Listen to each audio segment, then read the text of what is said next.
एक बार हजरत लाल शहबाज कलंदर कहीं जा रहे थे। रास्ते में उन्हें एक आदमी मिला जो भालू को नचा रहा था। कलंदर साहब ने पूछा, तुम कौन हो? वो बोला, मैं कलंदर हूं। उस जमाने में भालू नचाने वाले को भी कलंदर कहा जाता था। हजरत मुस्कुरा दिए। ये बात उस आदमी को अच्छी नहीं लगी। उसने पूछा, आप कौन है? आपने फरमाया, मैं भी कलंदर हूं। वो बोला, आप कैसे कलंदर है? ना आपके पास भालू है ना डुगडुगी, तो तमाशा कैसे दिखाएंगे? आपने कहा, पहले तुम दिखाओ फिर मैं दिखाता हूं। वो आदमी डुगडुगी बजाने लगा। भालू खड़ा होकर नाचने लगा। फिर उसने कहा, अब आपकी बारी।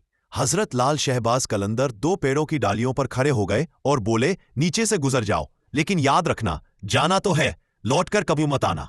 वो आदमी नीचे से गुजरा तो अचानक माहौल बदल गया। न सूरज की गर्मी रही न धूल मिट्टी। सामने हरे भरे पहाड़ और ठंडी वादियां। वो अभी सोच ही रहा था कि दूर से एक बड़ा सा लश्कर घोड़ों पर सवार उसकी तरफ बढ़ता दिखा। वो डर गया कि अब क्या होगा। लश्कर का सरदार आगे आया और बोला, बादशाह सलामत, आप कहाँ गायब हो गए थे? आपकी रानी और पूरी रियासत आपका इंतजार कर रही है। वो हैरान था, मगर उसे राजमहल ले जाया गया।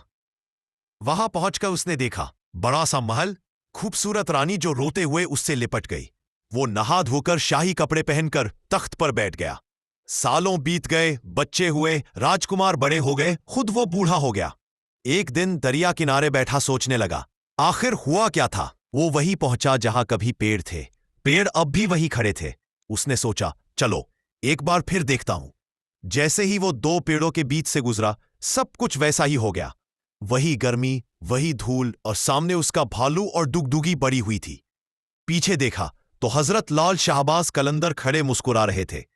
वो कांपते हुए बोला, मेरी रियासत, मेरी रानी, मेरे बेटे। हजरत ने फरमाया, सब तमाशा था,